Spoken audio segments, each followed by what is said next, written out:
I know there's so many people that have the ability and just refuse to get off that couch, refuse to study a few more hours, refuse to go deeper, to go further.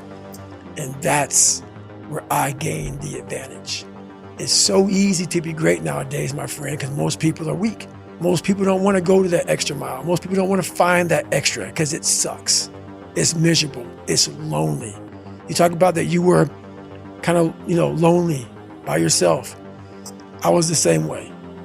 And that used to hurt me growing up. Now I fucking thrive in that shit. That's the only place to be. I saw myself as the weakest person God ever created, but I never blamed God for anything he did to me. So I wanted to change that to be the hardest man ever created. Am I that? I don't know, but you had to have a goal. You get up every fucking morning at 4 o'clock and you suffer. This is your new norm. Your new norm is you wake up and you suffer. Get back to fucking work. It's time to get back to work. Stop hearing yourself talk. Get off the podcast. Don't be on social media too much. Cut out all the noise. Get back to the mental lab, because that's where the knowledge came from. It's about finding energy and strength when you have none. Like a lot of times in life, it's the worst time of your life. There's energy all around us, but we think that we have to have it. It has to come externally a lot of times.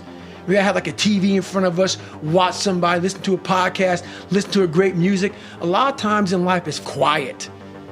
And those are the times when you want to run and hide. You gotta be able to find energy. You gotta make up games, make up tricks, make up whatever you can to get to the next evolution of life. So taking souls, it's about finding a tactical advantage in every situation you physically can. To get to the next, you're trying to inch further to the goal line. You're trying to find energy and strength to stay in the fight, to continue on until you get that second wind. The second wind is coming. There's a lot of people talking shit. I don't see the real suffering behind it, behind what you're saying. There's a new bar that you must always set in your life. And once you become complacent and you become civilized, you've arrived, you're no good for anybody. Where I grew up, in that nasty little place I grew up in, I remember it. I remember like it was yesterday, and I'm glad I do. I never want to forget the dungeon of where I come from. Even though it's real spooky and it's scary and there's no lights on in there and there's cobwebs and some creepy motherfuckers in there, some demons, made me who I am today. That's where the strength came from. You got to go back to the beginning, to the fundamentals of life. I cannot get away from who the fuck I am. Who I am is who I'm proud of. I literally made this person with a lot of help from above, a lot of guidance from saying you're gonna go left and you should go right. That horrible voice that wouldn't let me get away from myself and hide forever. I listened to it.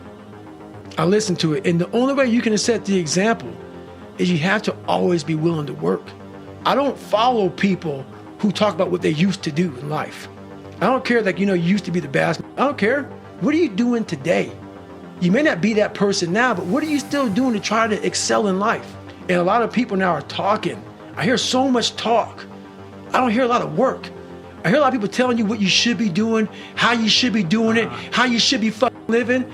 And I look at them and you're fat, you're out of shape, but you're telling them how to live. No, man, I want to listen to you. There's so many people speaking this shit, and that's what bothered me a lot in the military. Everything in life comes down to this. I'm telling you right now, no matter how hard you train, how hard you go out there and run and swim and lift weights, it always comes down to this. We all want to be loved, cared for, appreciated. And when we're not, it becomes a poison. It starts to really infect us like a damn cancer. I work with this one athlete, and every day he'd wake up, look at Instagram, look everywhere. They were always hating on him, wanting him to lose, picking him to lose. And it started to bother him. And before the big day, he came to me and goes, hey man, Goggins, I can't get this out of my head, man. All these people want to take your fucking heart. Not only are you going against this opponent, you're going against all of these haters. You need to know one thing, you have the opportunity to take every soul. Stay hard. Did the best you could. I had to figure out I wasn't going to be a punk kid all my life. So the only way I could turn around was to suffer.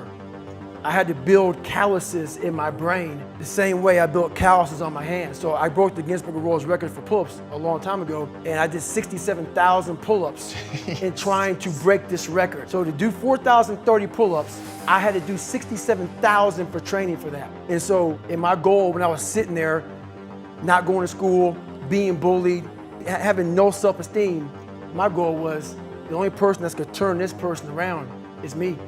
The only way I can turn it around is put myself through the worst things possible a human being can ever endure. And that'd be the only way that I can build this brain to handle anything that comes in front of it, callousing my mind through pain and suffering. Words. I get so tired of hearing people just talking. Like right now, someone may think Goggins is just talking. You don't know me. So when I speak from passion, I speak from experience, I speak from suffering. I have to tell this young man or woman that the only way I believe, this is my experience in life, the only way you're ever going to get to the other side of this journey is you have got to suffer. To grow, you must suffer.